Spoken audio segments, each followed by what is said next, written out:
ito na talaga yung inuurot-urot talaga ng mga netizen. Ibig sabihin ng inuurot-urot, parang pinipili talaga kasi maraming ding ibig sabihin ng inuurot, di ba? Inuurot parang iniinis or something. Eto, kinukulit Daniel Padilla at Kyla Estrada. Ilalantad na rin raw ang relasyon ayon sa mga netizen. At kating-kating malaman ang totoo. Dahil noong New Year ay kaliwat kanan nga rin ang mga hula sa mga mangyayari sa mundo ng showbiz. Isa na nga rito ay ang tiyak na umanong pagkumpirma ni na Daniel at Kyla sa rumored relationship nila. Well, ako kung si Daniel, base sa personality ni Daniel ng pagkakakilala ko, carry niya.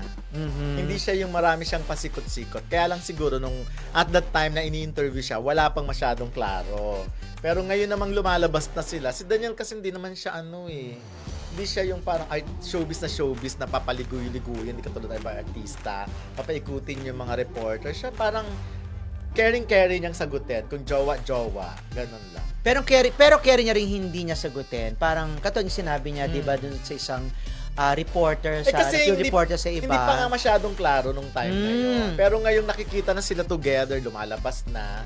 Pero sa akin kasi depende kung anong mapag-uusapan nilang dalawa eh. Kasi syempre nanggaling na rin sa isang napaka-controversial na breakup at napaka-controversial na relasyon. Parang feeling ko ito yung si Daniel Padilla, hindi na to katulad dati na nakabalandra. I mean na nakabalandra, aamin and then ipangangalandakan. Siguro pag nakunan sila sa kanilang mga romantic moment, private moment, okay lang sa kanya, pero para sila yung mag-post at ipangalandakan, may selfie, meron silang photo op, parang hindi yata ito magiging regular sa kanilang dalawa. Okay lang. Okay. Anong okay lang? Okay lang na hindi umamin? Hindi okay.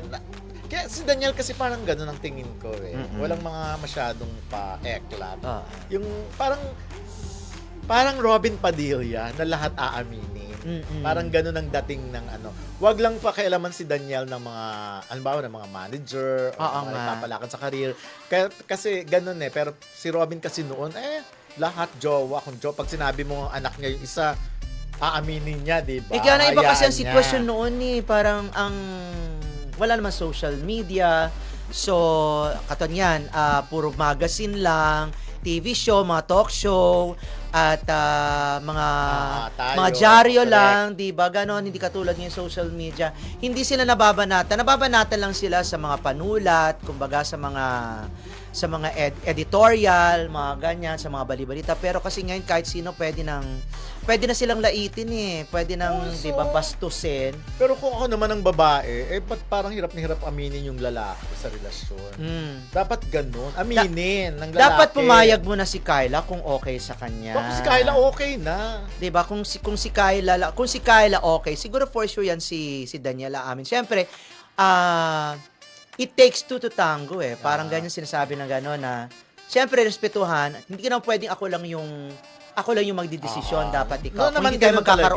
Para hindi tayo magkaroon ng problema, dapat magpag-usapan natin. Yes, kailangan nag-agree muna yung babae bago sabihin ng lalaki. Noon ganun talaga, pag tinanong mo ang mga artista, halimbawa, tanongin mo yung babae, tuturo niya yung lalaki. So, ibig sabihin noon, pag lalaki na nagsalita, confirm sila na yun. Pero sana, kung ako yung babae, mas gusto ko naman na inaamin sa lahat. Wala na tago-tago artista. Kaya nga ako nag-artista, gusto ko makilala. Kasi ngayon pa lang nga, di ba, okay na sana, kaya lang nagbabakbakan ng mga Catherine at saka Kylie. Well, part of Diba? showbiz yun. Si Kyla na nag-artista, wala naman siyang nega-nega na ganyan. Nung nagkaroon siya o na-link siya kay Daniel, sabihin natin na-link kasi wala pa naman silang kumpirmasyon, di ba? Do alam naman natin. Beso tsaka pa. At feeling natin na tama, di ba, na magjowa na sila. Mga ganyan. Di ba, doon sa concert nga, di ba, yakapan na ganyan. Feeling natin, sila na nga. Pero syempre, sabihin na lang natin na link, di ba? Hindi naman siya nagkakaroon ng mga nega-nega, hindi naman siya nalalait, hindi naman siya nako-call out. Dami nang kinikilig ngayon eh. Dami nga noon. Pero ngayon, di ba? Ang dami yung mga kalaban lang syempre. Normal na yan. Hindi naman lahat eh. You can't please everyone. Lahat naman pwedeng lagi naman ganun, kahit anong gawin mo, may sasabihin pa rin ng ibang tao.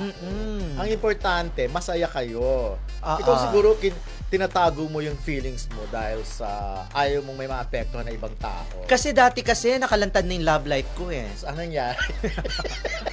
Ang daming nabwisit. Wala nangyari. Talagang super, gusto rin naman nung guy, di ba? At Nailantad. ikaw nga di ba, hindi lantad ang ano mo, relasyon mo dati. Kasi nga, ang layo-layo, di ba?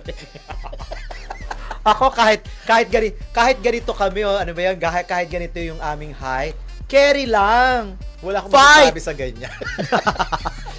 Hindi, pero ako, kung saan magiging Oo komportable ang dalawa, di go lang. Pero para sa akin, hindi na kinakailangan aminin pa. Ako mas gusto kong artista na umaamin talaga. Yung parang okay na, inamin ko na, tapos. Ganun. Tapos hindi matatapos yon, di ba?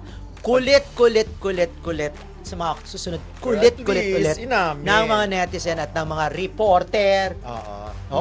Ngayon nga, Kumuha naman. hindi na nga halos reporter, talagang netizen ang nambubwisit, Oo di ba? nga.